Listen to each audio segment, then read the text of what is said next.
আজকের পর্বে আমরা ঘুরে দেখতে চলেছি ঠাকুরনগর ঠাকুরবাড়ি। ঠাকুরনগর ঠাকুরবাড়ির উপরে কিন্তু একটা বিস্তারিত সম্পূর্ণ ভিডিও কিন্তু আমার চ্যানেলে রয়েছে। এছাড়াও আশা করছি এতদিনে আপনারা ঠাকুরনগর ঠাকুরবাড়ি এবং ঠাকুরনগর মেলা সম্পর্কিত অনেক ভিডিওই দেখেছেন। তো আজকে আমি এই ভিডিওতে বেশি কথা বলবো না, জাস্ট আপনারা মেলার যেই ভিড়টা এবং মেলার যেই আনন্দটা সেটা আমার ভিডিওর মাধ্যমে উপভোগ করুন। ঠাকুরনগর ঠাকুরবাড়ি যদি আপনারা খুব সহজে যেতে চান তাহলে বলবো আপনাদেরকে শিয়ালদা থেকে বনগাঁগামী যে কোনো ট্রেনে উঠে পড়তে হবে এবং এসে নামতে হবে ঠাকুরনগর স্টেশনে। আর ঠাকুরনগর মেলা কিংবা বারুণী মেলা যেটাই বলুন না কেন, সেই টাইমে কিন্তু শিয়ালদা স্টেশন থেকে প্রচুর ট্রেন দেয়া হয়, যেই ট্রেনগুলি কিন্তু আপনাদেরকে সরাসরি ঠাকুরনগর স্টেশনে নিয়ে আসবে। আমিও ট্রেনে উঠে পড়লাম আর এবার তোমাদের সাথে দেখা হচ্ছে ঠাকুরনগর স্টেশনে নামার পর। এই যে আমি ঠাকুরনগর স্টেশনে নেমে গেছি। ঠাকুরনগর স্টেশনে নেমে আপনাদের কিন্তু ঠিক এই জায়গাতে চলে আসতে হবে এবং এখান থেকে কিন্তু সোজা নেমে গেলেই আপনারা ঠাকুরনগর যাওয়ার যেই মেন রাস্তা বা মন্দির যাওয়ার যেই মেন রাস্তা সেটা কিন্তু পেয়ে যাবেন। আর স্টেশনের পাশেই কিন্তু এক জায়গায় ক্যাম্প বসিয়ে বিনা পয়সায় প্রসাদ এবং জল বিতরণ হচ্ছিল, কারণ এখানে কিন্তু বহু দূর দূরান্ত থেকে দল এবং পথযাত্রীরা আসেন এবং কামনা সাগরে স্নান করেন এবং মন্দির দর্শন করেন। প্রসাদ গ্রহণ করুন, একে অপরকে প্রসাদ গ্রহণ করার জন্য সুযোগ করে দিন। এই যে এটা হচ্ছে ঠাকুরনগর স্টেশন এবং ঠাকুরনগর স্টেশনের ক্যাম্পের ঠিক পাশ থেকে যেই রাস্তাটা চলে গেছে, আপনারা যদি এই রাস্তা ধরে সরাসরি হাঁটেন তাহলে কিন্তু আপনারা ঠাকুরনগর ঠাকুরবাড়ি খুব সহজেই পৌঁছাতে পারবেন। এছাড়াও কিন্তু এখানে রয়েছে টোটো এবং অটোর সুবিধা। ঠাকুরনগর যাওয়ার পথে আপনারা মাঠের মধ্যে একটি সুসজ্জিত মন্দির দেখতে পাবেন। আসুন আপনাদেরকে এখানের যে ঠাকুর তাদেরকে দর্শন করাই।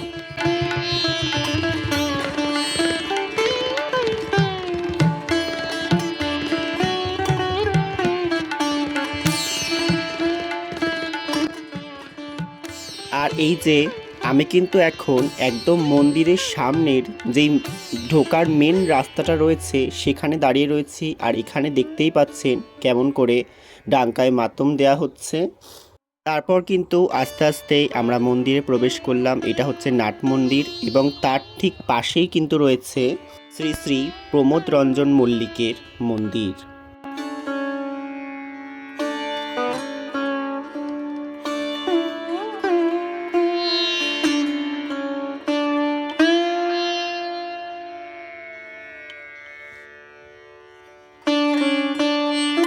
তারপর আমি কিন্তু চলে এসেছি সেই কামনা সাগর, যেখানে বলা হয় মানুষ যদি ভক্তি ভরে স্নান করে তাহলে তার সমস্ত পাপ মোচন হয় এবং তার মনস্কামনা পূর্ণ হয়।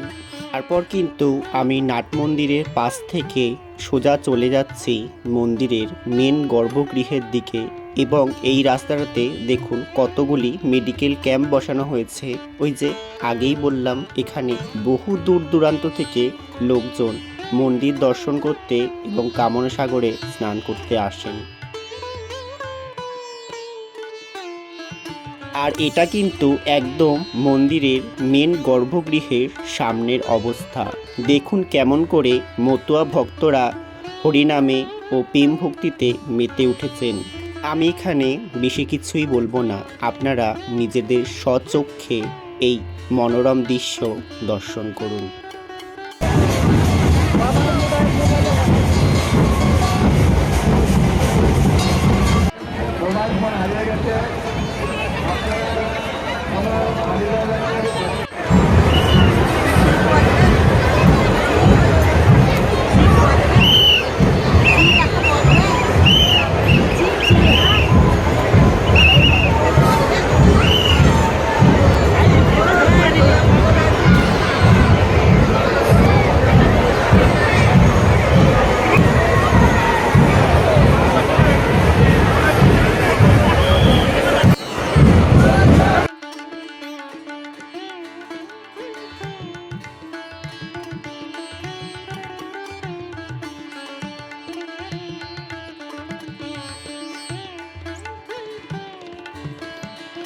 আর এই যে এখানে কিন্তু বসে আছেন হরিচাঁদ এবং শান্তিমাতা, এবং তারই ঠিক পাশেই কিন্তু মন্দিরের প্রসাদ বিতরণ করা হচ্ছেন। এবার আপনাদের দর্শন করাই হরিচাঁদ মন্দিরের ঠিক পিছনে অবস্থিত গুরুচাঁদ মন্দিরের, এবং তারই সামনে সমস্ত ভক্তরা কি করে টাঙ্কার ধ্বনিতে পাগল হয়েছেন তাও আপনাদের দর্শন করাবো।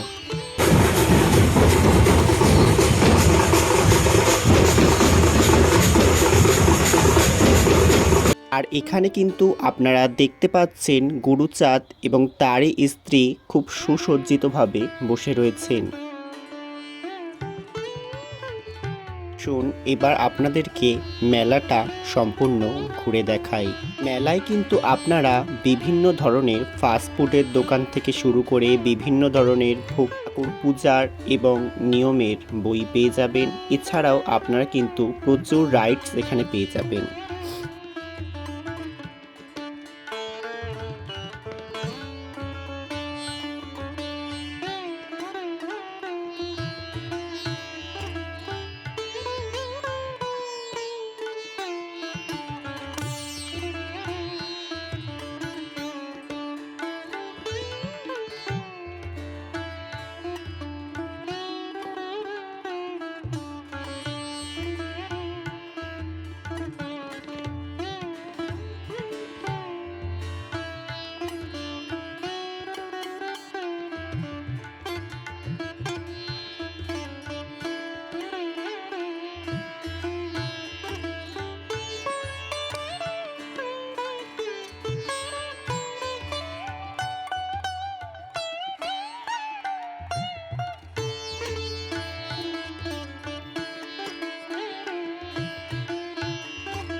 আমি এখানে স্ক্রিনে একটা মেন গর্ভগৃহের ভিতরের ফটো দিয়ে দিলাম।